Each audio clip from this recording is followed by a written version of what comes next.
Es licenciado en Teología Espiritual por la Universidad Gregoriana de Roma, también licenciado en Filosofía Antropológica por esa misma universidad, máster en Psicología en Estados Unidos, ha estado 9 años en Roma viviendo, es un hombre que conoce la diplomacia y la vida vaticana, y nos va a contar acerca especialmente de un libro que él acaba de publicar. De hecho, hace horas que yo lo acabo de recibir, al menos en lengua española, por medio de Amazon, que es titulado así: Asesinato en el grado 33.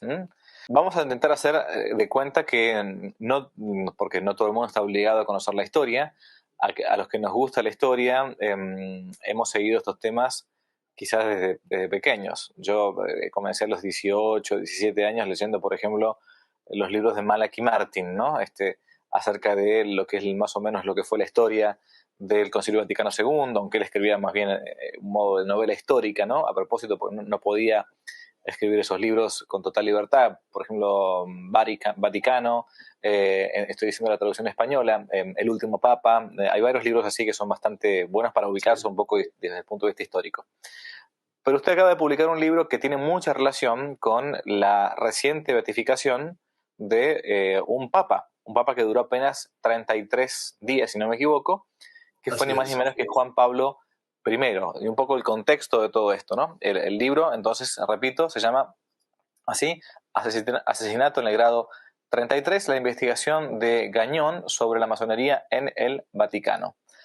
¿Qué nos puede contar un poco de qué es esto, desde el título comenzando, de sus vivencias y a su vez también de lo que usted puede analizar y narrar a partir de las vivencias del cardenal Gañón, que fue su gran amigo?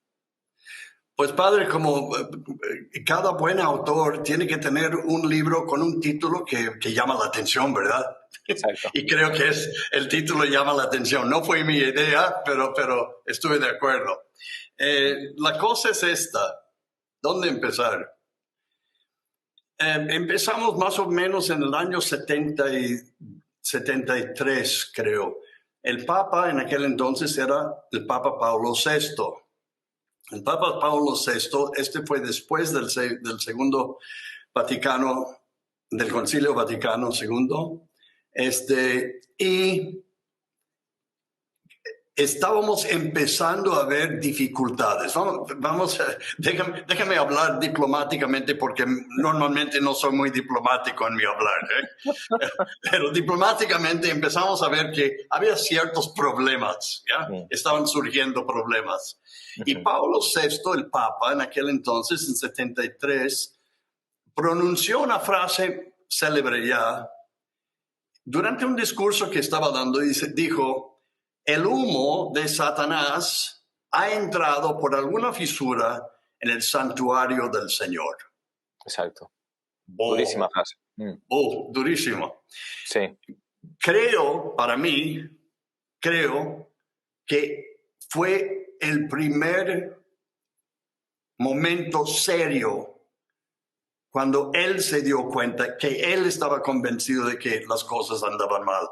Porque acuérdense, es difícil explicar todos aquellos años, pero era una mezcla, los años postconciliares, una mezcla de cierto miedo de los cambios, sí, y también de una esperanza. Claro. De las dos cosas, que íbamos experimentando algo diferente. Siempre las cosas diferentes, uno sufre un poquito, pero tiene una esperanza. Pero creo que finalmente Pablo VI se dio cuenta de que había problemas. Uh-huh. Y sí había problemas. ¿Y cuáles eran? Había muchos problemas, ¿eh? Todavía hay. Sí, claro. Porque la iglesia, como sabemos, que está hecho de hombres y mujeres pecadores, por eso yo puedo ser socio. ¿Sí? Si fuera solamente para santos, yo no puedo entrar. No entro. Correcto. Así es, pero la dificultad fue esta. Un sacerdote encontró unos documentos. Dicen que fue un sacerdote. Eso no me consta. La cosa es si alguien encontró unos documentos bastante delicados. Y los documentos eran sobre la identificación de un miembro del clero de la curia romana llamado Bugnini. Ahora muchos de su audiencia saben quién es este señor. Y, ahora vamos a frenar un poquito acá, perdón. Sí. Lo interrumpa como entrevistador. Con gusto. Quiero que me cuente brevemente, si es posible, porque usted vivió en esos años que son posteriores al Concilio Vaticano II, vivió ni más ni menos que en Roma, ¿no? O sea, usted tuvo esa posibilidad de vivir en esa época, y como decía Borges, el hombre tiene cada tanto la mala costumbre de morirse, ¿no? Uno al día de mañana ya no va a estar. Como decimos, sucede en las mejores familias. Exactamente. El día de mañana va a ser difícil que la gente joven escuche hablar a alguien que haya estado viviendo en esos años muy difíciles que fueron los años del Concilio Vaticano II y del post-Concilio Vaticano II, ¿no? O sea, antes de comenzar con el tema de Bugnini y compañía, quiero que me cuente desde su experiencia personal cómo era aquella época de los tiempos del Concilio barra post-Concilio Vaticano II. ¿Qué se vivía? Y usted estudió en la Universidad Gregoriana, ni más ni menos que la Universidad de los Jesuitas en Roma, ¿no? Universidad que ha tenido de todo, aún gente de un modernismo hasta militante, tremendo, durísimo. Así es. ¿Cómo era vivir en esa época en la iglesia, en esos tiempos? Era difícil, porque nunca sabías con quién estabas hablando. Nunca. Aún teniendo amigos, creo que la palabra es confusión. La confusión estaba por todas partes y nadie estaba seguro de nada. Wow. Y todo estaban cuestionando. Todo, todo estaba en cuestión. Inseguridad. Veníamos de un mundo súper seguro. Ajá. ¿Sí? Por decirlo, o eras católico o no eras católico, punto. Claro. Pero siendo católico era una sola cosa. No eran 28 diferentes formas de ser católico. Claro. Claro, había diferentes espíritus, dominicos, jesuitas, franciscanos. Muy bien, espiritualidades diferentes también. Pero la fe era única. Exacto. Dogma, única. Disciplina, más o menos única. Nos entendíamos. Internacionalmente nos entendíamos también, porque la fe en Argentina, la fe en Nueva York y la fe en Bucaramanga era la misma fe, la mismísima. Todo esto cambió. Todo esto cambió. Era como si alguien tenemos un dicho en inglés, dice, they pulled the carpet out from under you. Como que si alguien hubiera agarrado el tapete, la alfombra de donde estabas parado y ¡pum! Una dificultad tremenda hubo. Luego también con los profesores. Yo estuve en la Gregoriana, tuvimos unos profesores magníficos, unos santos y sabios varones increíbles, pero también había unos desastrosos. Y tenías que escuchar sus clases y pasar sus exámenes. Claro. Era una dificultad, era difícil. Luego cambios litúrgicos, cambios con esto, con el otro. Me acuerdo muchas veces, yo no sabía qué era el modernismo. Yo sabía que era una herejía del siglo pasado, ¿verdad? Pero claro. nada más. Uh-huh. Había también otra herejía del siglo pasado llamado americanismo. Exacto. ¿Sí? Ok, muy bien. Son cosas de la historia, pero no muy importantes. Eran muy importantes. Sin yo saber y sin muchos saber, el modernismo ya estaba entrando fuertemente en la iglesia. Fuertemente. Y causó una confusión. Personas, me acuerdo el padre Marcozzi, que era un psicólogo y un filósofo excelente. Ayudó al Papa en escribir también Humanae Vitae en parte y otros estudios. Él decía un día, me estaba hablando, dice, ¿sabe que me da una tristeza tremenda? Que éramos 30,000 jesuitas. Claro. Le dije, sí. Dice, padre, yo no era sacerdote, era seminarista, entonces dice, Carlos, hoy somos menos de 20,000. Dije, sí, es triste eso. Me dice, no, no es la parte triste. No he llegado a la parte triste. La parte triste es que tenemos que perder otros 10,000 para volver a empezar. Esa es la parte triste. Así es que todo esto había un profesor diciendo X, otro diciendo Y. Y mucha confusión. Y también es difícil explicar todo esto, pero para nosotros, católicos, laicos, la voz del Papa era la voz de Dios, perdóneme, pero así de sencillo. Escuchamos, estoy exagerando tantito, pero escuchábamos la voz del Papa como si cosa muy seria. Tuvimos un Papa que después de escribir Humanae Vitae, una excelente encíclica, excelente, ya no volvió a escribir otra encíclica en todo su pontificado. Wow, sí, es cierto. Y esto también se notaba. Como que el Papa mismo tuviese miedo Entiendo. ¿sí? Y esto también nos invadió a nosotros mismos. O sea, cuando ves el líder con cierto temor, exacto. Los soldados, ¿qué? Tal cual. Era un tiempo entonces de confusión. Era un tiempo también, por las dudas, un tiempo en la que se comenzaba a aplicar la reforma conciliar del Concilio Vaticano II, un concilio llamado pastoral desde un principio y siempre fue así.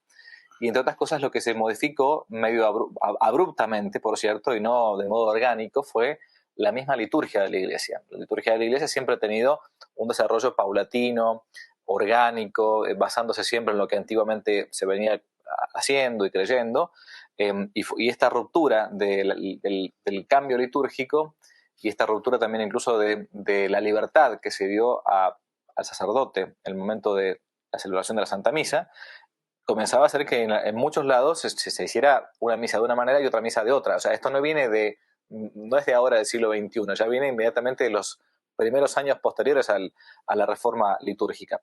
Y ahí entonces sí engancho con lo que usted venía diciendo anteriormente.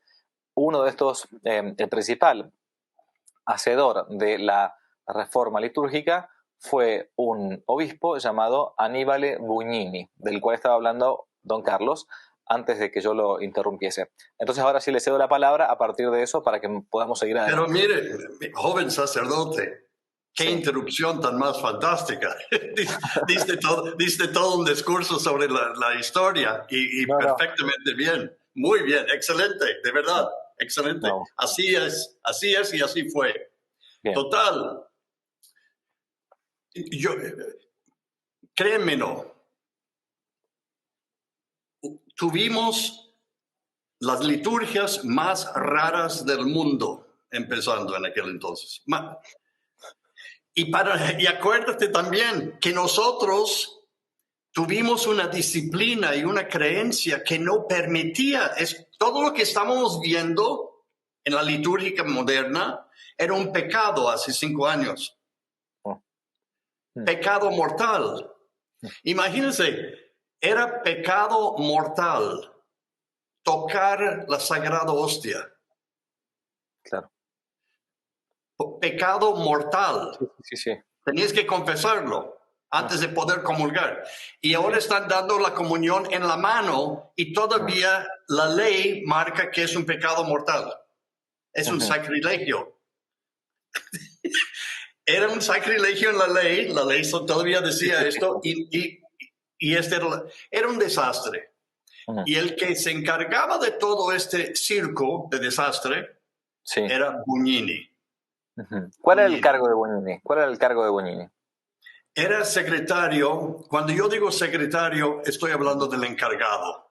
Sí, Tenían un prefecto. Normalmente el prefecto era la cabeza, pero en nombre.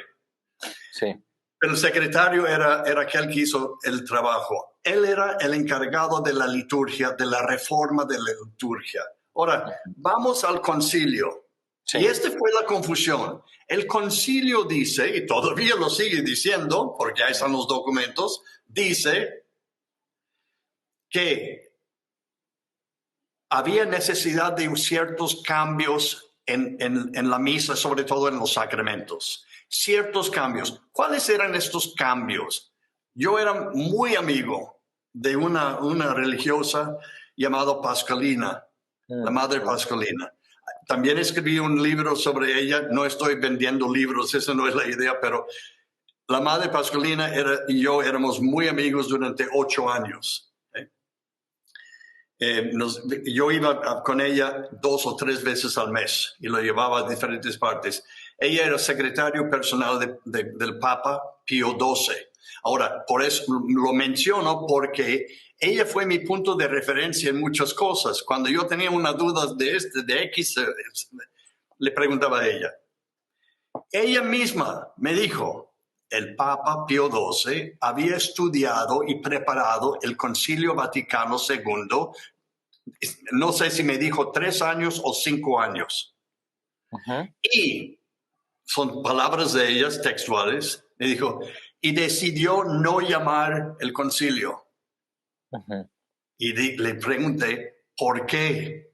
Lógicamente, ¿por qué? Según el Papa, los obispos del mundo no eran suficientemente maduros para llevarlo a cabo.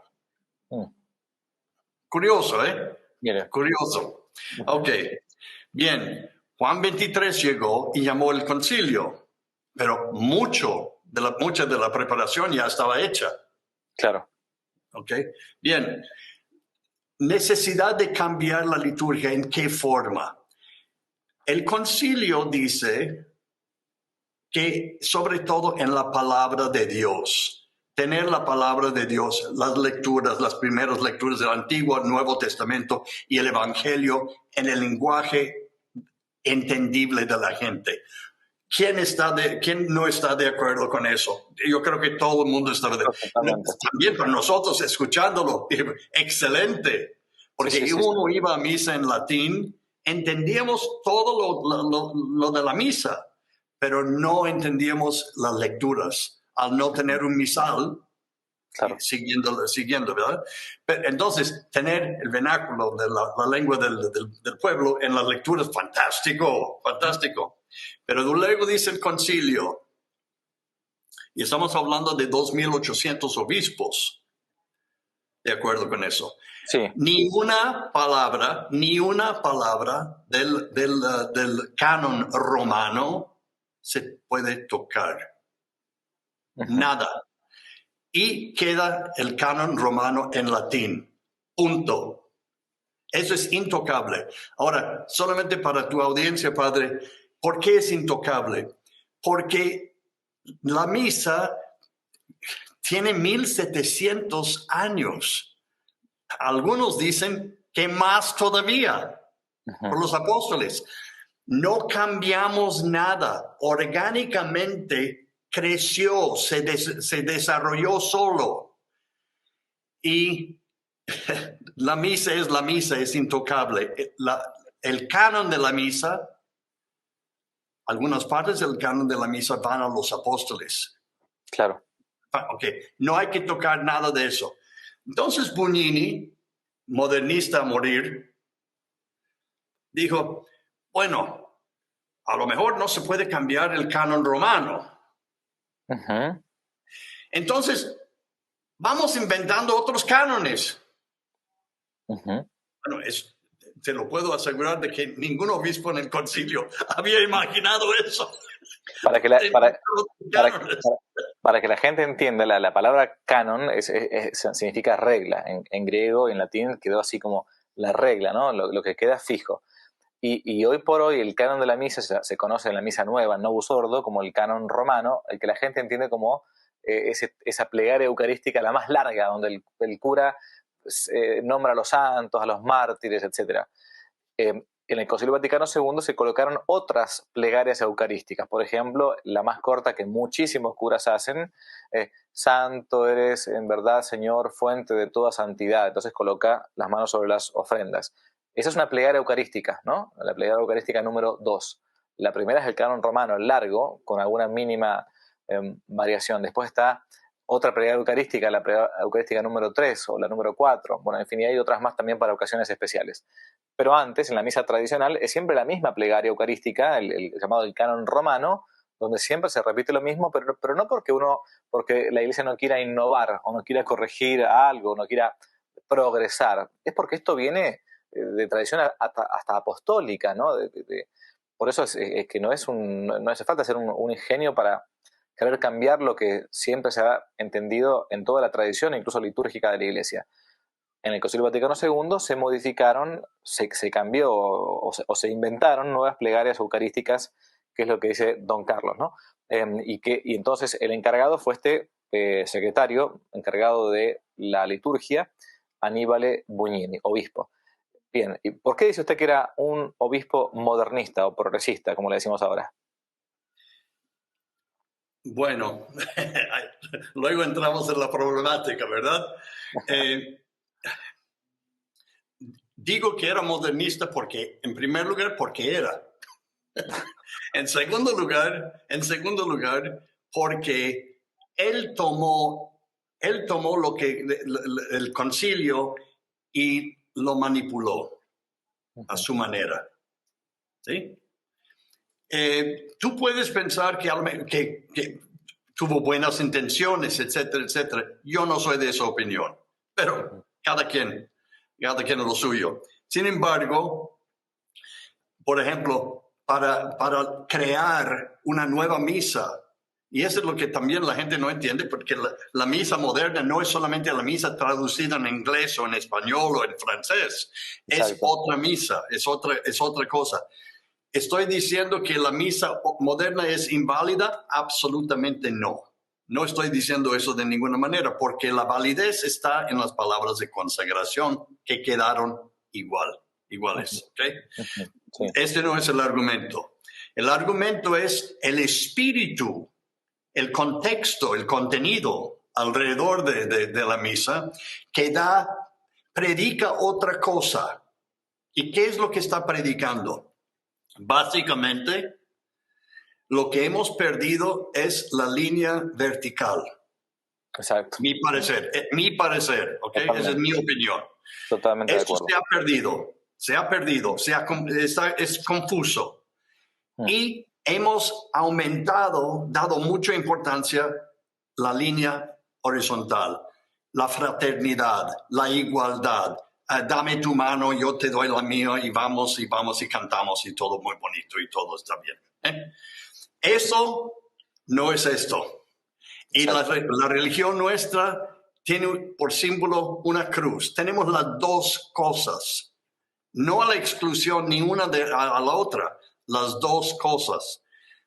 Yo veo la misa de Bugnini y Bugnini tuvo esa intención de hacerlo más importante el hombre, su universo, su progreso, su fraternidad, su vecino, etcétera, etcétera. Bien. Voy a regresar a un puntito que hiciste, que es muy interesante. Sí. Lo dijiste muy bien. Bugnini creó diferentes cánones o oraciones eucarísticos o plegarias eucarísticos. Okay. Lo que más se usa es el segundo.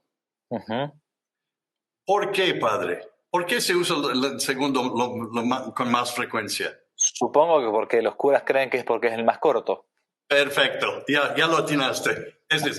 Ahora, cuando tú dices tus oraciones, ¿buscas siempre de hacerlo más corto? o buscas de rezar? No, busco hablar con Dios. Sí. Exactamente. Si es cuestión de 5 minutos o 10 minutos o hora y media. ¿Sí? Bien. Sí, sí. Lo están usando porque es la más corta.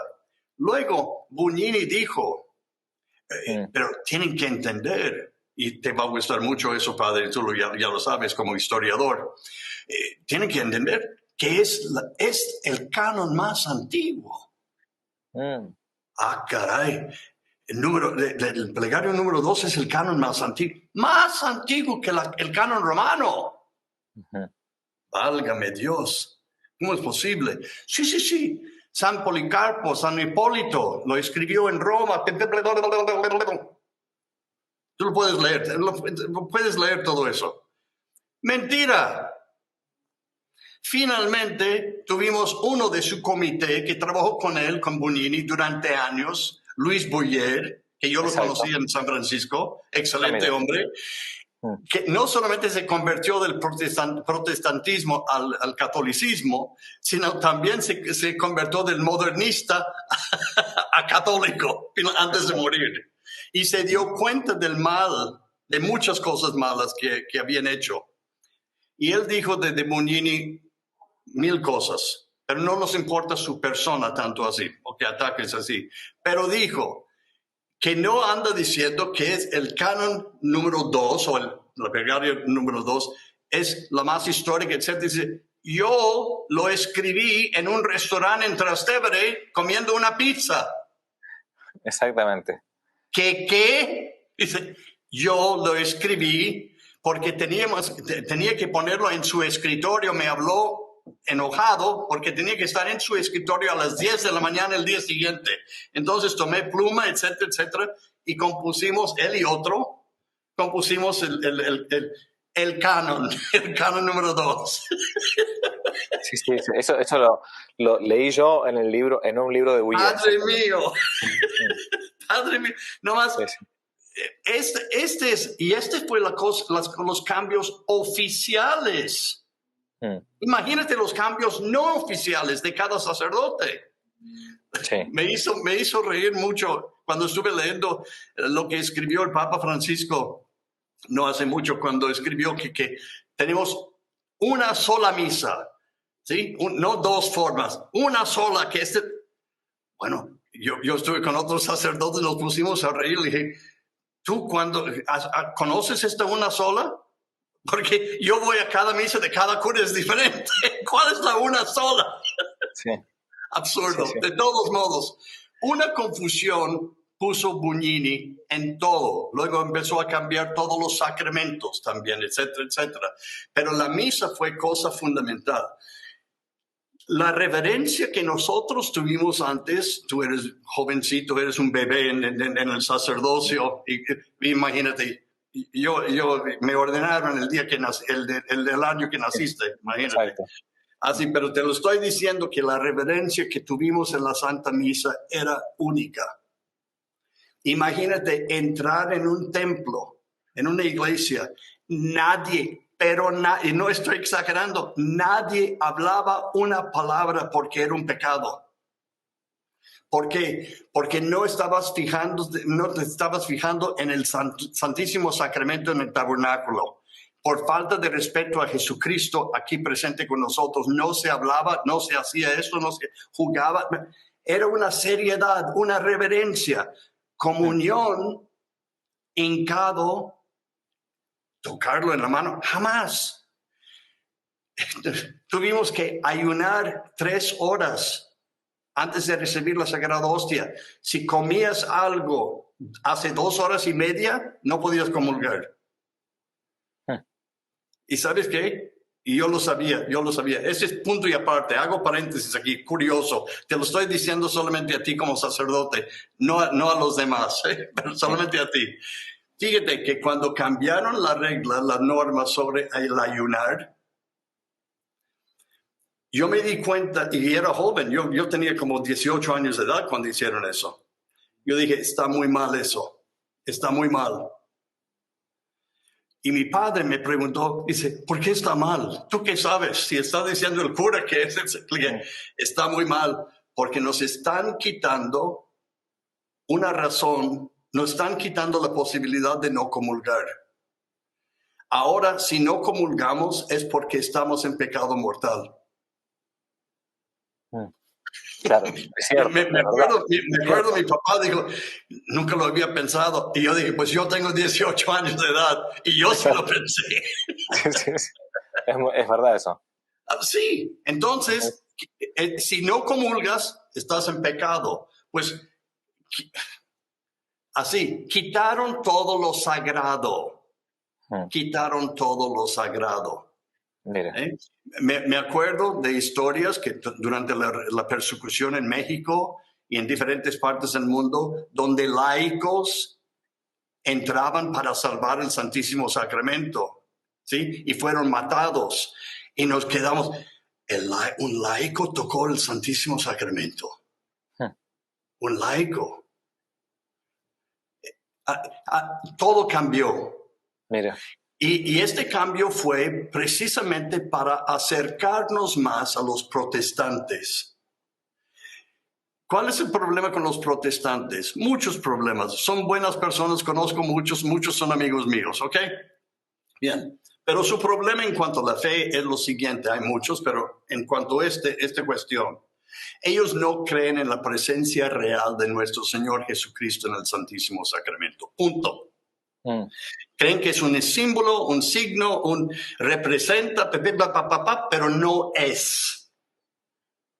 Y nosotros, con todo nuestro corazón y alma, creemos que la Eucaristía es Jesucristo. No es como Jesucristo, lo es.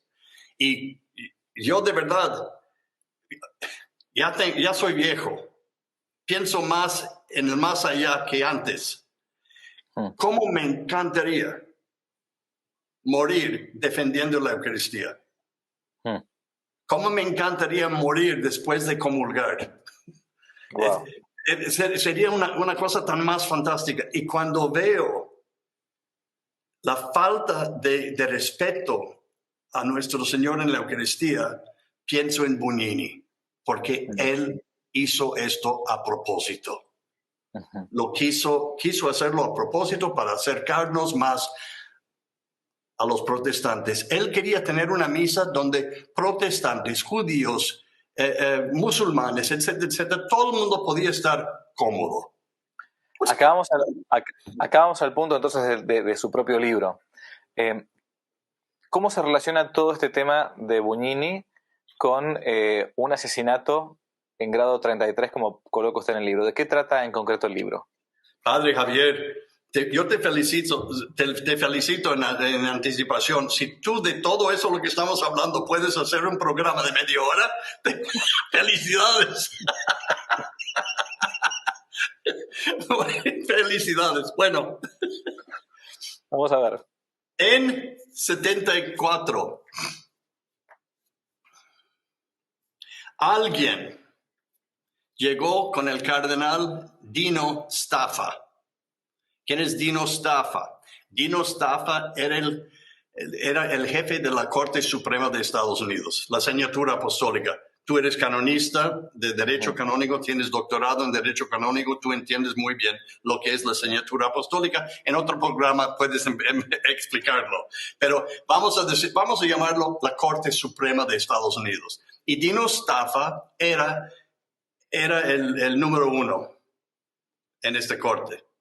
La Corte Suprema del Vaticano, más que Estados Unidos. Del Vaticano. En cuanto a derecho canónico, en cuanto a derecho religioso, ¿verdad? Correcto, sí. A él llegó alguien y puso en sus manos documentos que de verdad lo terrificaron. Los documentos eran documentos que constaban que Bugnini era miembro de la masonería italiana. Wow. También para los oyentes, un católico antes y ahora y mañana no puede ser católico y francmasón. No se puede. Ese es otro programa que lo vas a tener que hacer tú por otro, pero no se puede porque es como otra religión. Correcto. ¿ok? Vamos dejándolo así. Si uno en aquel entonces, y todavía, pero en aquel entonces era formalmente dicho la palabra excomunión, si uno era masón, era excomulgado de la Iglesia Católica. Ujú. Aquí había documentos diciendo que un obispo, y no solamente un obispo, no cualquier obispo, el obispo que se encargó durante todos estos años de los cambios litúrgicos de la Santa Iglesia Católica en todo el mundo, y en gran parte responsable para una confusión general, Ujú. era masón. El cardenal Staffa no sabía exactamente qué hacer. Y en lugar de reaccionar, inmediatamente llevarlo al Santo Padre, no lo hizo. Sí. Mandó llamar a la policía, me consta que mandó llamar al Interpol Ujú. y pidió a otros investigadores, como decimos en México, fregones, cosa seria, de investigar de A a Z, porque esta acusación es cosa muy seria. Y no solamente se trata de su persona, o también, como decimos en México, de su fina persona. Mm. Se trata de la iglesia y la Claro. dirección en la cual ha llevado la iglesia durante casi 10 años. Hicieron toda la investigación, resultó de que sí era cierto. El cardenal Staffa y el cardenal Oddi, dos excelentes hombres, de verdad, fueron a ver al Pablo VI en 74 con los documentos y con las investigaciones, y le dijeron que según su parecer, santidad, según nuestro parecer, es verdad. Pablo VI ya había empezado en 73, esas famosas palabras que acabamos de platicar, Sí. ya había empezado a oler que las cosas andaban mal, y ahora vienen que el encargado de la liturgia Mm. es un masón. El Papa lo tomó muy a pecho. Según lo que me platicaron, yo no estaba ahí presente, pero sé de fuentes excelentes. Mandó llamar a su subsecretario de Estado, Giovanni Benelli, quien yo conocí no muy bien, pero 2 veces cenábamos juntos y lo conocí muy bien. Y era un hombre fuerte. Este era un hombre fuerte, de carácter muy fuerte. Cuando hablaba, brincaban fuerte. Decían que el Papa Pío XI se enojaba algunas veces porque las cosas no estaban hechas bien y golpeaba tanto su escritorio que una imagen de la Santísima Virgen de la Inmaculada Concepción brincaba a los golpes. Así era Benelli, fuerte. Benelli, el Papa le dijo, pues, ¿qué hacemos? Y Benelli dijo, lo que quiere hacer.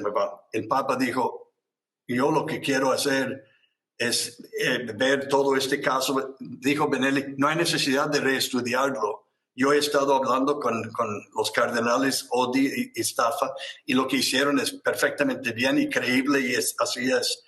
Dice, pues, ¿qué hacemos? Dice, pues el problema de santidad no es solamente que Bugnini, el encargado de liturgia, hay otros problemas de masones también dentro de la curia romana. Ahora, de nuevo hablando a su audiencia, la curia romana es el gobierno del Vaticano. Es el gobierno, para nosotros, el gobierno central, federal, si quieren, que está en Roma. Y ¿cuántos trabajan ahí? Yo diría, no sé, 800 personas. El cardenal Cushing de Boston una vez le preguntó a Juan XXIII, dice, Santidad, ¿cuántas personas trabajan aquí en el Vaticano? Y el Papa contestó, como la mitad. Pero unos 800 hombres, principalmente hombres, que trabajaban en la curia romana, y el Papa mandó un decreto que todavía está en Vaticano, que quería una investigación de la curia romana entera. Ahora, la pregunta, ¿a quién mandar a hacer este estudio, esta investigación? Y Benelli dijo, yo conozco un hombre. Es un hombre sumamente honesto, recto, capaz, habla muchas lenguas, sus estudios en Derecho Canónico y también en Teología Moral, excelente. Y es el rector del Pontificio Colegio Canadiense, aquí en Roma. Acaba de llegar. Tenía como 1 año, 2 años de rector. ¿Y quién es? Pues es Edouard Gagnon, canadiense de Montreal, arzobispo. Uh-huh. Dijo el Papa, mándalo llamar. Llamaron a Gagnon, el Papa, secretario de Estado, que era Villot, que Villot no quería nada de esta investigación. Curiosamente, yo no digo otra cosa, más que era el secretario de Estado. Él no quería saber de esto. No era de muy buena línea, justamente, Cardenal Villot. Así. No confundirse con el otro, no confundir con un Cardenal Villot de la época de Pío XI, buenísimo, francés, sí. que era excelente. Ok, sí. Ok, entonces llamaron a Gagnon. Gagnon aceptó, ¿cómo va a decir no al Papa? Sí, y empezó su investigación. Para no hacerlo largo, empezó en 75. Imagínate, investigar 800 personas. Y esto incluye también el Banco del Vaticano. Sí. Todo. Duró 3 años en esta investigación. Después de año y pico, empezó a recibir amenazas, Gagnon. Y luego algunos entraron ilegalmente en su casa, en su cuarto, en su recámara, sacaron documentos, robaron todo lo que podían. 2 veces que me acuerdo. Y cuando llegó una amenaza a muerte, habló con el padre, el Monseñor Mario Marini, que era como yo siempre digo, mi cuarta persona de la Santísima Trinidad. Era para mí todo este hombre, lo quería mucho, buenísimo. Y a mí, estamos viviendo en una casa en el Gianicolo de libaneses. Entonces, dijo Mario, deja el colegio canadiense y vente a vivir con nosotros, que es mucho más seguro. Te lo expliqué antes por qué era seguro. Leen el libro y no van a entender. Muy bien. Okay. Pero era súper seguro en nuestra casa, súper seguro. Entonces, Gagnon vino a vivir con nosotros. Entonces, estamos en el piso, yo, Gagnon, Marini y el arzobispo Capucci. Los 4 ahí. Vivimos ahí. Yo ayudé mucho al cardenal, a Gagnon, que llegó a ser cardenal después. Por eso siempre digo el cardenal Gagnon. Pero en aquel entonces arzobispo. Terminó su estudio. Le costó mucho. Sufrió mucho. Porque imagínate, lo que él vio del gobierno de la iglesia no fue todo lo bueno. Claro, fue todo lo negativo. Y estaba viviendo con esto 3 años. Y en secreto, que algunas cosas podía platicar, otras cosas no. Y sufría mucho. Bien, finalmente llegó el momento. Él había terminado su estudio en 78. Y me dijo, mañana me puedes hacer el favor. Un favor, como no, qué gustas. Me llevas al Vaticano.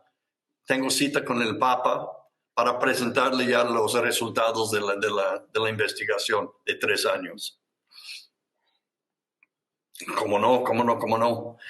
Entonces fuimos en mi coche, lo manejé al Vaticano en Cortile San Damaso, que conoces bien. Sí. Ahí me quedé yo, él subió al elevador, fue a ver el Papa, yo esperé. Estaba con el Santo Padre 45 minutos y durante la audiencia, eso lo sé porque me lo platicó, durante la audiencia le dijo de unos cambios inmediatos que el Papa tenía que hacer. Perdóname, se me olvidó una cosa muy importante. A Bugnini, ¿te acuerdas del famoso Bugnini? Sí, claro. Cuando llegó esa documentación de que era de la masonería, el Papa lo mandó a Irán. Lo sacó del Vaticano y lo mandó a Irán. Y Como muchas personas me preguntan, apostólico. sí, como anuncio apostólico a 20,000 personas. ¿Sí? A una parroquia le mandó, principalmente. Claro. ¿Sí? En fin, total, lo mandó donde no podía hacer ningún daño. Exacto. Y muchos me preguntan, ¿y por qué? ¿Y por qué no lo excomulgó si era masón? Y yo acabo de decir que era causa de excomunión. ¿Por qué no ¿Por qué? Y quiero que eso entienda también tu audiencia, porque era obispo. ¿Y eso qué le hace? Es fundamentalmente importante para nosotros católicos. Era obispo. Con los obispos no se puede jugar. Porque son sucesores de los apóstoles. Punto. Es un obispo. Lástima que muchos de ellos no se dan cuenta de su dignidad y no lo viven. Lástima. Sin embargo, un obispo es otro San Juan, San Pedro, Pablo, Bartolomé, Mateo, Simón y Tadeo. Ellos son los sucesores de los apóstoles. Por eso merecen un respeto aun cuando no merecen respeto. Perdóname por decirlo así. Merecen respeto aun cuando no merecen respeto, porque son apóstoles. Entonces, no lo echaron a la calle, lo mandaron a Irán, no podía hacer más daño y lo podían estar vigilando. Pero lo sacaron del Vaticano. Pero Gañón encontró otras cosas muy fuertes y una de las principales cosas más fuertes que encontró fue en la congregación de obispos. Acaba de decir qué tan importantes son los obispos. Bien, para que entiendan también los oyentes, para que un sacerdote llegue a ser obispo, el padre te puede explicar mejor que yo, pero le hacen una investigación, viene la terna, o sea, de 3 nombres, mandado por el nuncio apostólico, por ejemplo, de un país a Roma. Va a la congregación de obispos. La congregación de obispos estudia el caso completamente, buscan más, porque quieren tener los mejores y los más fuertes según en la fe. Esa es la idea de la congregación de obispos. La congregación de obispos es otro departamento muy fuerte en el Vaticano, muy importante, porque ellos están creando los obispos de hoy y mañana. Claro. Bien, el encargado de la congregación, el prefecto de la congregación de obispos, también era masón. Y esto lo presentó Gañón al Santo Padre. Y le dijo, usted tiene que cambiarlo inmediatamente, quitarlo. ¿Por qué? Porque estaba creando obispos, no todos, Yo no estoy diciendo que todos los obispos son hechos por él. No, por el amor de Dios, no estoy diciendo eso, pero muchos sí. Y los que sí podían, sí. Liberales. Yo digo liberal en el sentido masónico. No digo en cuanto a pensamiento liberal. No. En cuanto a línea. Este hombre se llamaba Baggio. Sebastiano Baggio. Ahora tenemos una confusión de Benelli, Baggio y Bugnini. Muy bien. En el libro trato de hacerlo más claro, pero hablando un poquito difícil. De todos modos, Baggio tenía que salir de la congregación de obispos y el Banco del Vaticano, estamos hablando de 78. El Banco del Vaticano tenían que cambiar a Marcinkus. Marcinkus era el encargado del banco, el director, si quieres, el presidente, creo. Cambiarlo y ponerlo en manos competentes. ¿Por qué? Esto parece que lo estoy inventando. Yo no soy uno que cree en confabulaciones y que hay un comunista debajo de cada piedra. No, de verdad. Y la verdad, duraron mucho en convencerme a mí. porque no, estarán locos hablando de cosas así. Según Gagnon, la masonería estaba bien metido en las finanzas del Vaticano. ¿Por qué? Para tumbar la economía del Vaticano. Ahora, también para explicar un poquito, el Vaticano es un gobierno. Y como gobierno tiene costos. Hay salarios, hay mantenimiento. Me dijo a mí el cardenal Gagnon, dice, entran los turistas y ven toda la gloria de la Capilla Sistina, de los museos, etcétera, del arquivio, y si supieran cuánto cuesta diario mantener todo esto, con aire acondicionado, con con el otro, con mantenimiento, con guardias, cuesta enorme. Además, el Vaticano tiene en todo el mundo un cuerpo diplomático.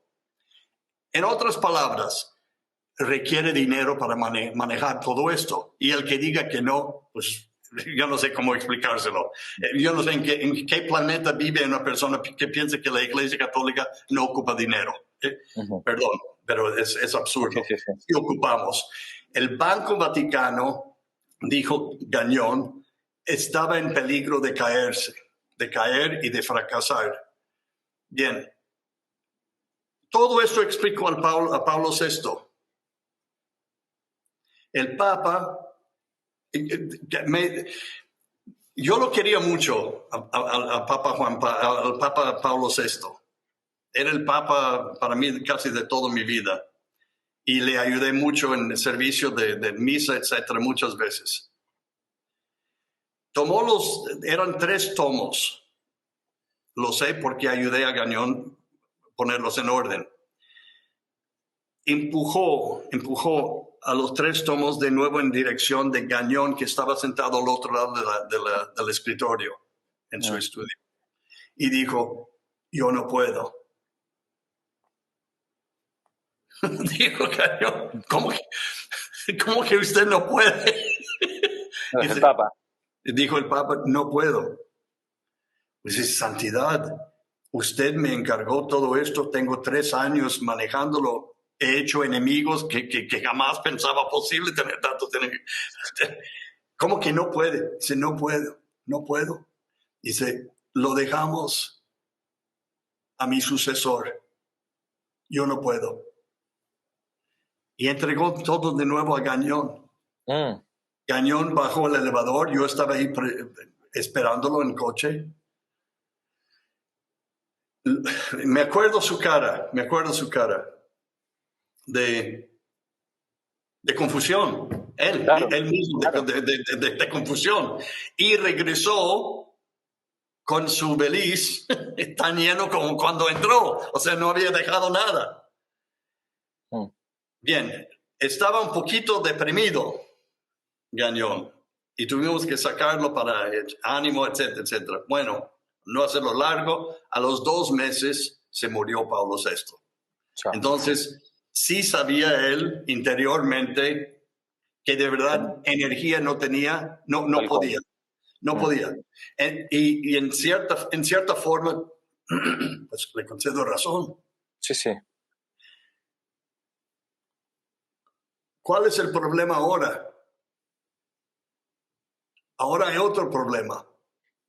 Ahora, Benelli y Gagnon y Marini eran todos muy amigos. Yo soy el jovencito allá yo soy el gopher.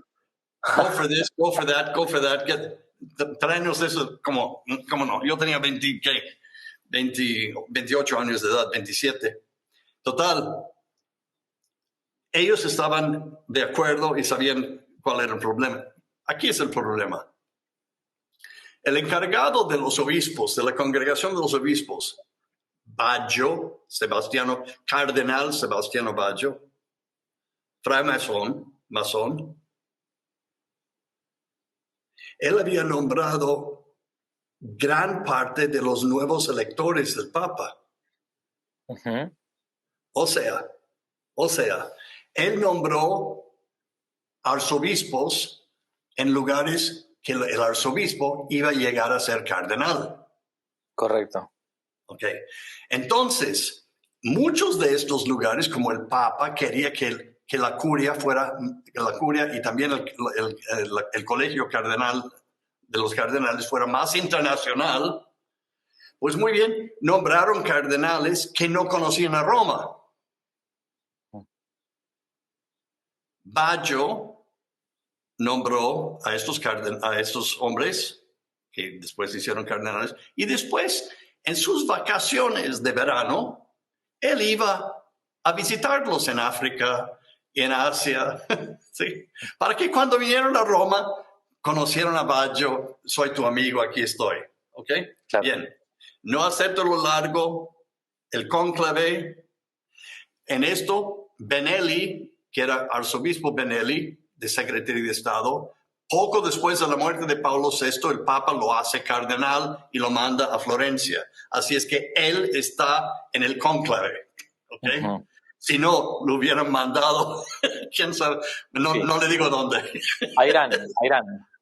Muy bien, a Irán para ayudar a aquel.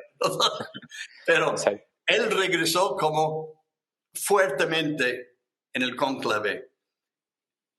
Y llegó la cosa así, Benelli de Florencia entró con 2 candidatos en mente. Yo me acuerdo porque conocí sus nombres.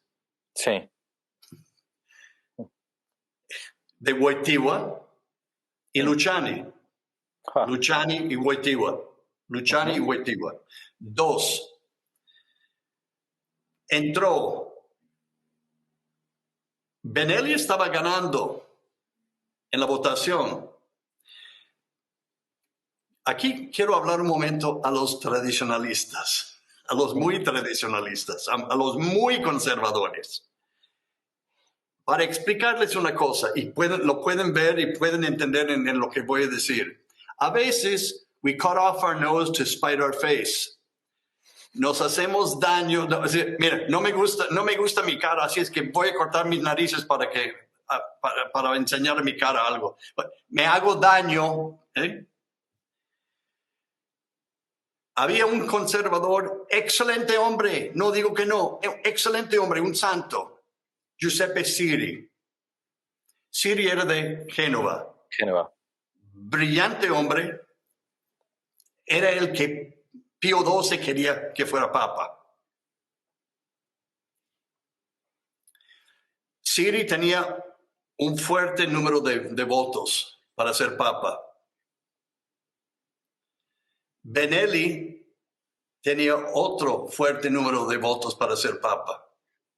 Baggio, de la Congregación de Obispos, masón, también.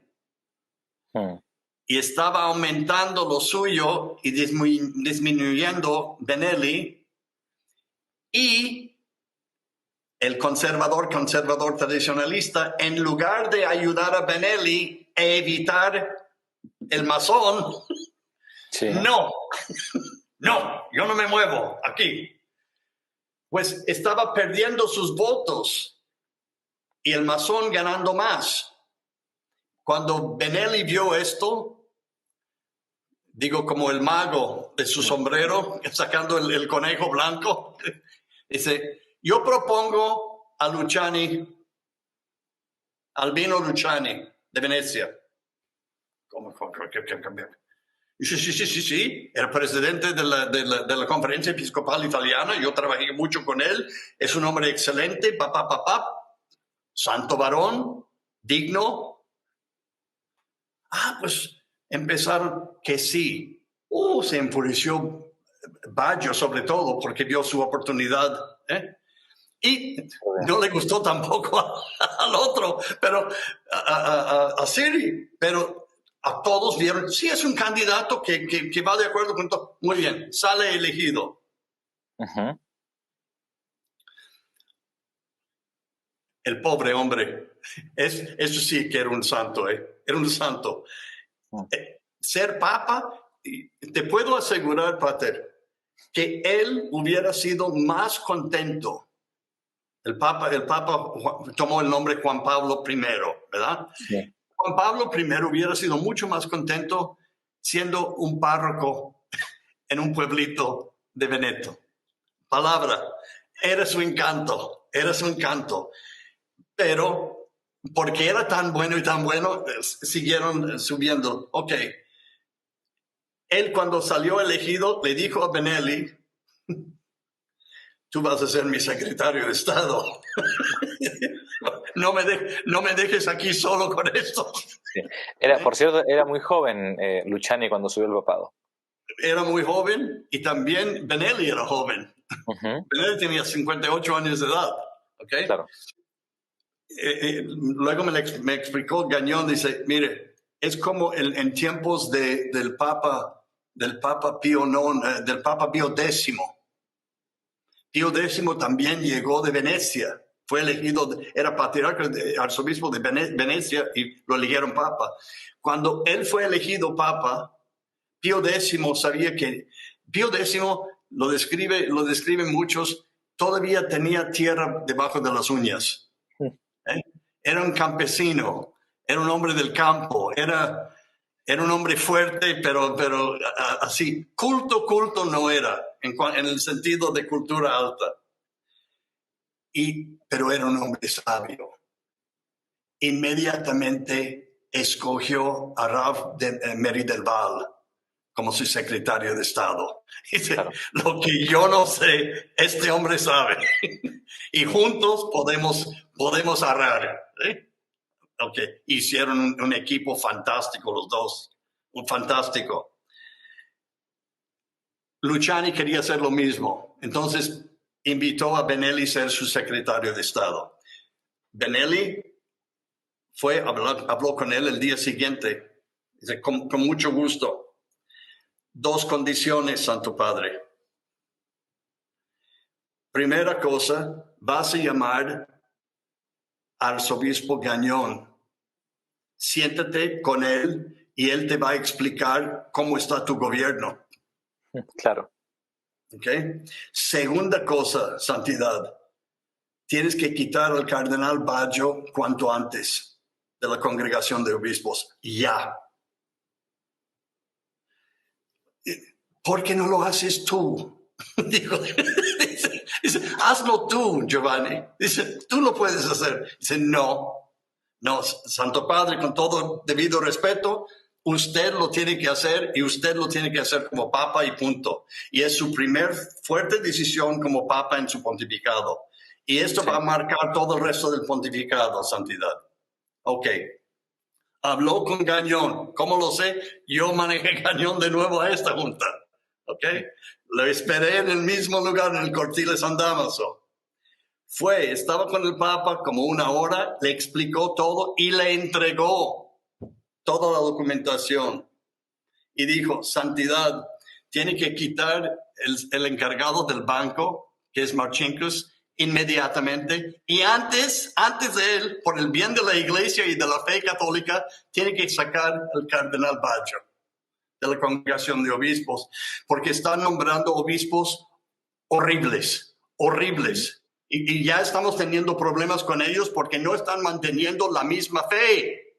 Claro. Ese es el problema. Es cuestión de fe, de la fe. No es que personalidad, no es personalidad. Estamos hablando de la doctrina católica. Sí. Lo haré. Tomó el teléfono. Llegó Gagnon conmigo. Salió y esta vez con sonrisa de aquí a acá. Y ya, bendito sea Dios. Y vi que su feliz estaba muy ligero. Ya, excelente. Fuimos a la casa, salimos esa noche a cenar con Mario, con Mario Marini, con el Cañón y yo, los tres, a festejar eso. Pero era como, era como estar con mujeres que acaban de dar a luz. ¿Verdad? Alegría y bonito. Entonces, el Papa tomó el teléfono, Juan Pablo I. Tímido. Tomó el teléfono y habló al cardenal Baggio, a su oficina. Imagínate, Padre Javier, recibir una llamada del Papa y el Papa te dice, Padre Javier, ¿podrías venir aquí a mi oficina? Necesito hablar contigo. Y tú le contestas al Papa y le dices, ¿sabe qué, Santidad? Estoy muy ocupado hoy. Tengo muchas cosas aquí que hacer. Tengo juntas toda la mañana, no puedo. Así le dijo. Así le dijo Baggio, no puedo. Eminencia, hoy en la tarde, ¿podría venir a hablar con el Papa? Estoy ocupado también todo el día, Santo Padre. Tengo juntas y personas que vienen de diferentes países. Le dijo, entonces le espero a las 8 de la noche en mi estudio. ¿O tiene cita? ¿Tiene otro apuntamiento a las 8? A las 8 en punto llegó el cardenal Baggio, Sebastiano Baggio, el fraimazón, Sí. al estudio del Papa. Entró y el Papa lo propuso lo siguiente. Acuérdense lo que les platiqué de la dignidad de los obispos. Sí. Aún sabiendo que este es Sí. por el otro lado y todo, de todos modos sigue siendo obispo. Y para sacarlo diplomáticamente, Benelli había propuesto lo siguiente y el Papa le dijo, te voy a nombrar arzobispo de Venecia. Ahora, qué honor, ¿verdad? ¿Qué tal, padre Javier, si te digo, eres arzobispo de Venecia, donde el Papa dejó, mi diócesis está libre, y yo quiero que tú vayas ahí. ¿Y por qué eso? Porque en Venecia el Papa Juan Pablo I tenía muchos amigos. Tenía obispos auxiliares que él mismo conoció muy bien y podían controlar a este señor del 100% el resto de su vida. Baggio le dijo, no, yo no voy. Y ni tú ni nadie me puede forzar de ir. Insultó un poquito a Benelli. Dice, ¿estás escuchando a Benelli que y Cañón y que yo sé lo que está pasando? Levantó la voz. No solamente levantó la voz, empezó a gritarle al Papa. Este duró al menos 45 minutos. ¿Cómo lo sé? Lo sé por varias fuentes, pero una de las fuentes muy mías, yo era muy amigo de uno de la Guardia Suiza que estaba afuera de la puerta. Ajá. Y escucharon los gritos. Escucharon los gritos. Y salió Baggio, ¡pum!, con la puerta. A los 2, 3 o 4 horas, como lo quieres ver, el Papa sufrió un infarto y se murió. El día siguiente, 2 días después del choque de toda la cosa, que nadie lo podía creer, nadie podía creer eso, y nadie creyó que se había muerto naturalmente. Envenenado, que lo mataron, que que el otro. Y Gañón y Marini y yo salimos a un parque a caminar. Y yo le pregunté, Excelencia, a Gañón,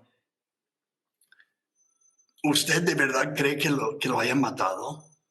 Todo el mundo está diciendo eso, no es cosa mía, pero también se me hacía lógica. Y jamás se me olvida lo que dijo. Su respuesta es,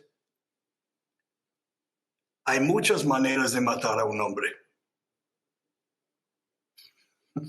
Así es. Por eso el título del libro, Ujú. ¿Sí? Envenenado, golpeado, que es que no, nada de eso. Un infarto, sí lo creo, pero alguien en particular causó este infarto. Y gritando al Papa de Roma, gritándolo en su oficina, en su despacho, en su estudio, delante de nadie, solamente los gritos se escucharon en el corredor a las 8:45 de la noche, y vas a acostarte después de eso, todavía con papeles de cambios en la curia romana en mano, que la imitación de Cristo y todo. ¡Qué barbaridad!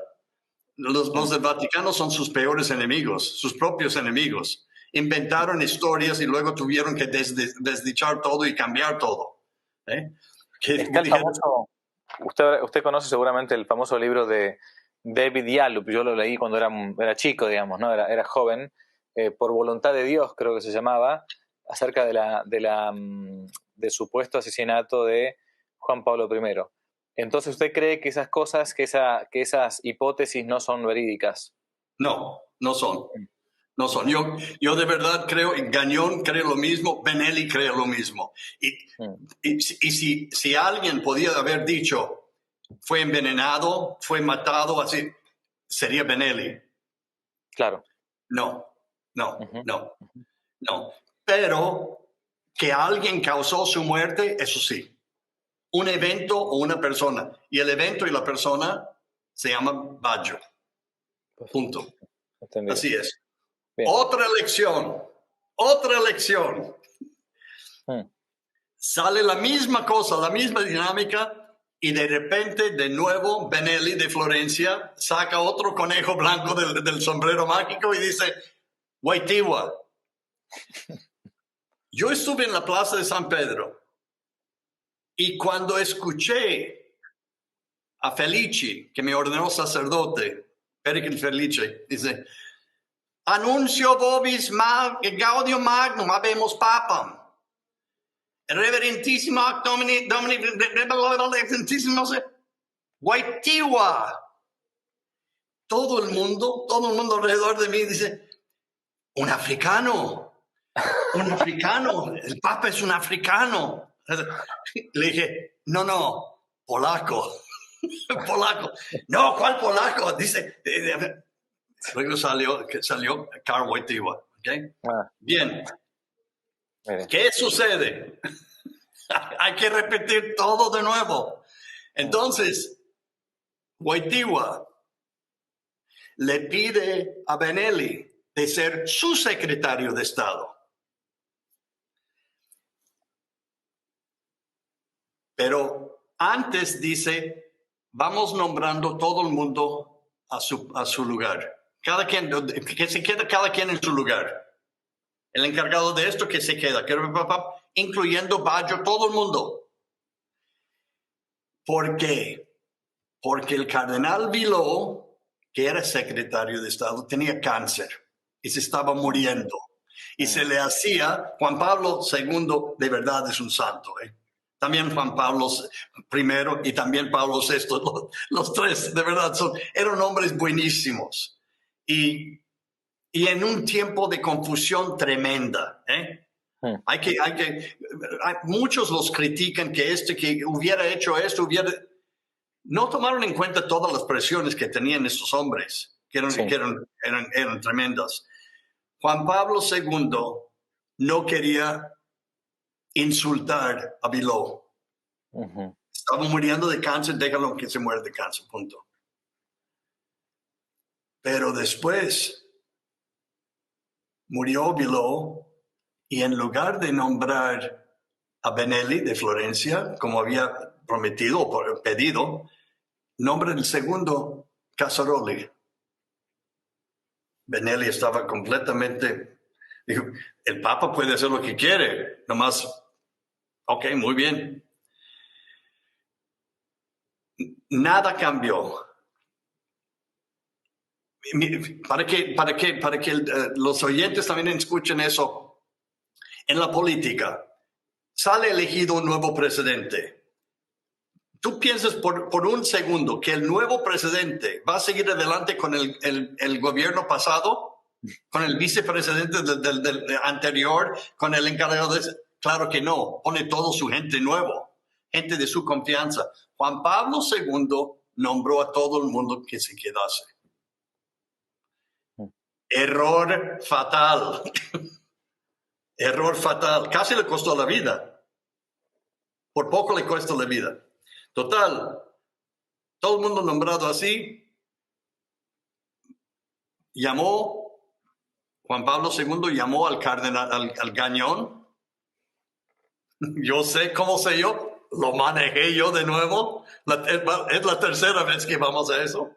Voy a San Dámaso, él sale con otro feliz, habla con el Papa y le dice del banco de Baggio, la congregación de obispos, otros cuantos, pero estos dos cosas eran súper urgentes. Y el Papa Juan Pablo II, porque era bueno, pero a veces también se puede pecar de ser bueno, dijo, no, pues vamos viendo la cosa que y dijo Cañón, Santo Padre, usted no se da cuenta, pero hay complots en contra de su vida.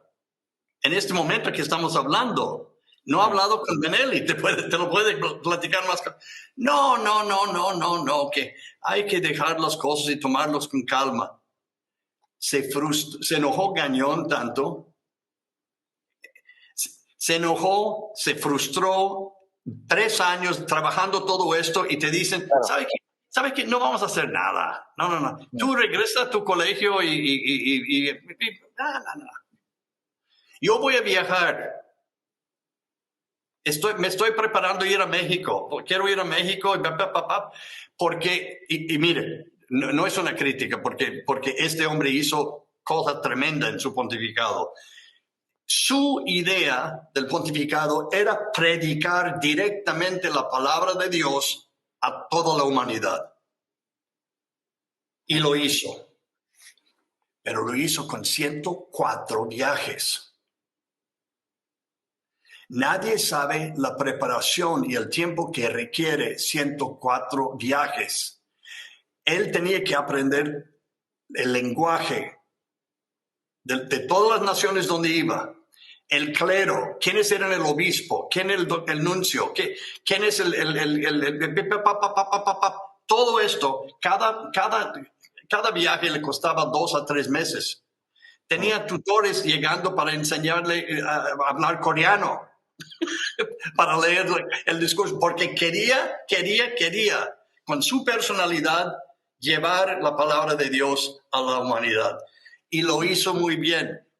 Pero Padre Javier, cada vez que salió de Roma, la curia romana encantada. Claro, cuando el gato no está, los ratones bailan, ¿no? Así es. Encantado. Sí, otro viaje, Santo Padre. Te necesitan allí. ¡Hombre! Y manejaban las cosas como ellos querían. Y el banco, viendo que no estaba el capitán del barco, todo en manos de Marcinkus, que tampoco no era un mal hombre, era un tonto, un inepto. Malo no era. ¿Cómo terminó la historia con Baggio? Baggio quedó. Bajó Gañón de su audiencia con el Papa y yo lo vi y vi la cara. Salí, le abrí la puerta, entró como un jitomate rojo, enojado, y no me habló. Estuvimos dando la vuelta a la basílica para salir la puerta de la audiencia. ¿Qué haces mañana? Pues a la orden, que tengo clases, pero si tienes algo más importante, ¿me puedes llevar al aeropuerto? Pues, ¿el Papa te está mandando un viaje? Dice, no, yo me estoy mandando un viaje. Yo solo. ¿Dónde vas? Dice, ya terminé aquí. Ya terminé. Y no se puede. Bueno, pero, excelencia, ¿qué vas a hacer? Yo voy a regresar a Colombia. A mí me encantaba Colombia. Yo no sé por qué me quitaron de Colombia. En la jungla yo predicaba ejercicios espirituales del Sagrado Corazón y eso me llenaba y también a la gente. Yo no sé por qué me sacaron de la jungla. Así, para traerme en esa jungla. Mira. Salió de Roma. El día siguiente, antes de ir al aeropuerto, estamos en el coche, él y yo, él con un Belize, así de sencillo. No, era uno de los hombres menos complicados que yo había visto en mi vida. Y paréntesis aquí, hizo todo para tus oyentes que son sacerdotes, que están buscando llegar a ser cardenal. No es la manera de hacerlo. Él hizo todo lo contrario de lo que se debe de hacer diplomáticamente para llegar a ser cardenal. Todo. ¿Sí? Total. Estamos en el coche. Me dice, antes de salir para el aeropuerto, si tenemos tiempo, pase por el Vaticano, por favor. ¿Cómo no? Llegamos de nuevo a San Damaso, es la cuarta vez en eso. Tomó una carta y dice, ¿me haces el favor de llevar esto a la Secretaría de Estado al cardenal Villot? Dije, y yo andaba vestido, no, ni siquiera en alzacuello romano, nada. Le dije, señor, pero ¿cómo lo voy a hacer? No, pero no estoy vestido. Dice, llévalo. Dile que es mío, que punto. Llegué al secretario de Estado, a la oficina de recepción, le digo al señor gordito allá, este es para su eminencia, Cardenal Villot. Y que por favor, en sus manos, solo en sus manos. Muy bien, se levantó. Yo salí, estoy caminando por el corredor, viendo el techo. Siempre veía el techo ahí. Eso te voy a decir una cosa que lo vas a recordar, tú que eres joven, la próxima vez que vas al Secretario de Estado. El corredor que conduce ahí, el techo dice una historia saliendo y otra historia entrando. ¿Sí? La salvación y la condenación del infierno del hombre. Precioso. Estoy viendo eso de la condenación del hombre caminando y de repente oigo, Señor. Doy vuelta, es el cardenal Villot. Dice, ven aquí, pero mandando, ven. Yo también tengo un poquito de orgullo, no sé si lo has notado. No me gusta que me hablen como mozo, ¿verdad? No soy la gran cosa, pero tampoco no soy nada. Y dice, tú, ven. Doy vuelta y regreso. Sí, eminencia. Yo te conozco, pues yo trabajaba en el Vaticano. No, a mí no me conoce. Yo soy el chofer del cañón.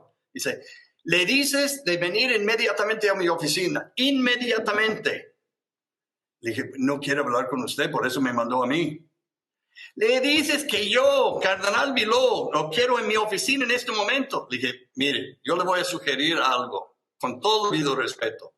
Si usted quiere bajar conmigo en el elevador, él está en el coche. Pero si quiere que yo baje, hablar con él para que él suba, eso no va a pasar. No, que la... Lo dejé hablando. Fue la última vez que lo vi vivo. Después fui a su funeral. ¿Verdad?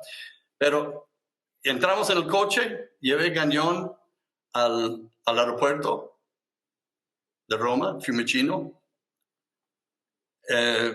Yo llegaba a querer a este hombre mucho. Y sabes, cuando se despide de un hermano sacerdote y sobre todo de un obispo y de uno que ha sufrido tanto y por su amor a la iglesia, eso es lo que tiene que entender mucha gente. Muchos de nuestros sacerdotes, diáconos y obispos y cardenales de verdad aman a la iglesia.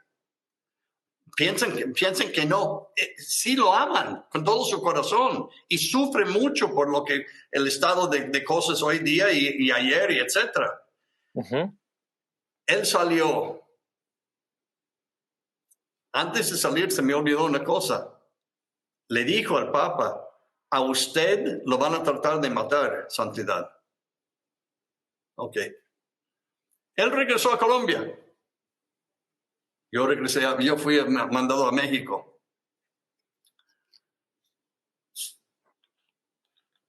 De repente, estoy en la plaza de San Pedro, años después, con el cardenal O'Connor de Nueva York.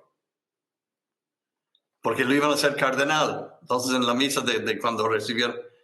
Y que voy viendo que también Gañón lo van a hacer cardenal. Dije, Gañón, no es posible. Y lo busco, fui inmediatamente. Le dije, Excelencia, ¿qué estás haciendo? Charlie, ¿cómo estás? Bueno, papá, muy bien. Nos vimos después.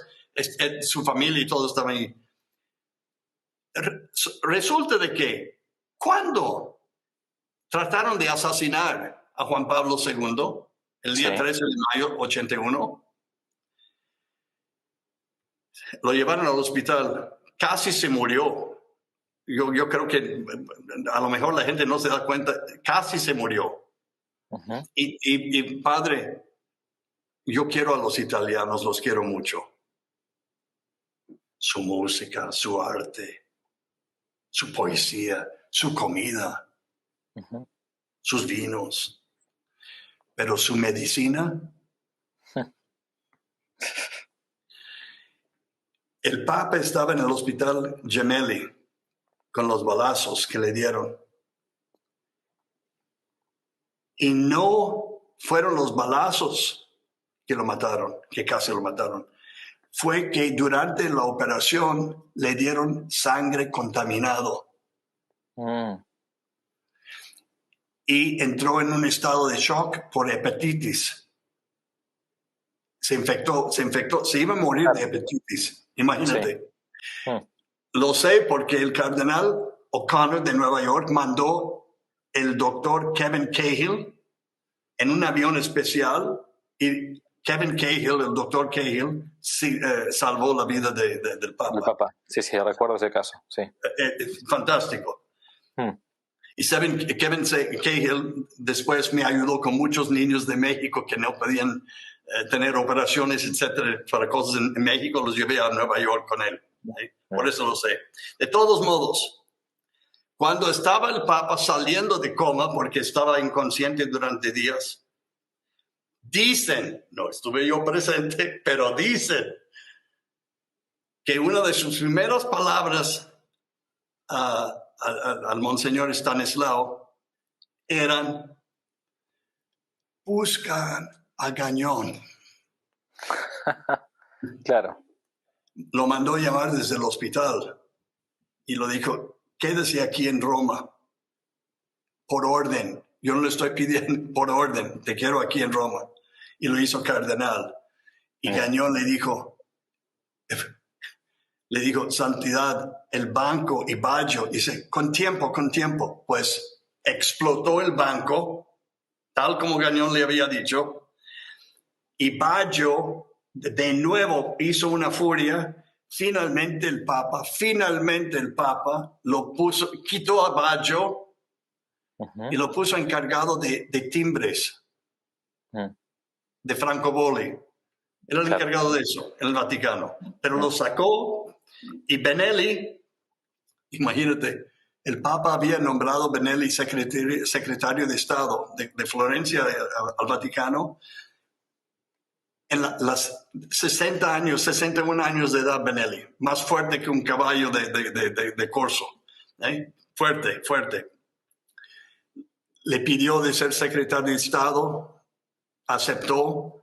Una semana después se murió de un infarto. Mira. Sí, así la cosa. Total. Baggio lo sacaron, el banco explotó, y para aquellos, yo termino con eso. Yo quiero ver el milagro, cómo haces esto en una media hora. Veremos. Mira, padre, el banco fue esto. Para aquellos que piensan que esta es locura de la masonería, que etcétera, no es locura, créemelo. Hay personas que quieren echar a perder la Iglesia Católica y no la quieren destruir, la quieren entera, porque es un vehículo magnífico para manipular el mundo. Y para aquellos que dudan de lo que estoy diciendo de la masonería, etcétera, nomás les invito a ver a las personas que finalmente encontraron después de matanzas, de suicidios, etcétera, etcétera, etcétera, los que buscaron de destruir el banco, las finanzas del Vaticano, fueron masones y fueron cargados como masones por el crimen contra la masonería italiana. ¿Sí? XXX se fueron a la cárcel, murieron en la cárcel por masones oficialmente. El Estado los juzgó. Así es. Bien, padre. Ya termina mi historia. Ha sido un gustazo, padre. Bueno, por las dudas, entonces, recomendamos, la verdad que es conversar con don Carlos, es conversar con una parte de la historia de la iglesia contemporánea, por eso es interesante. Yo sé que la entrevista se nos ha hecho larga, no soy ignorante en esto, pero creo que vale la pena que uno analice estas cosas, que conozca un poco. Es ciertamente que la iglesia es santa por su fundador y por algunos de sus miembros, ¿no? Pero después es pecadora porque también somos todos pecadores, ¿no? Que hayan existido, que existan todavía personas que están complotando incluso desde dentro de la iglesia para destruirla o para modificarla o para cambiarla, no quita nada a la santidad de la iglesia, ¿no? Ni siquiera a la indefectibilidad de la iglesia como dogma hasta el fin de los tiempos. El libro del padre entonces sirve muchísimo. Asesinato en el grado 33, la investigación de Gañón, del cardenal Gañón, ahora sabemos quién fue, sobre la masonería en el Vaticano. Espero poder leerlo, padre, porque la verdad que me quedó una intriga enorme, es una investigación espectacular, así que le agradezco mucho por todo su tiempo. Creo que te va a gustar. Una última palabra, ¿me permitas? Claro. Sí. Para aquellos que dicen que la iglesia... Miren, me dijo lo mismo Monseñor Marini. Cuando yo me quedé escandalizado, le dije, ¿cómo puede existir eso en el Vaticano? Y él dijo, ¿dónde está el bien más grande en el mundo?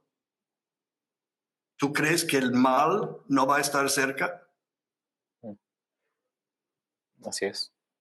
Este es. Bien, padre, si puede, terminemos con su bendición, si es posible.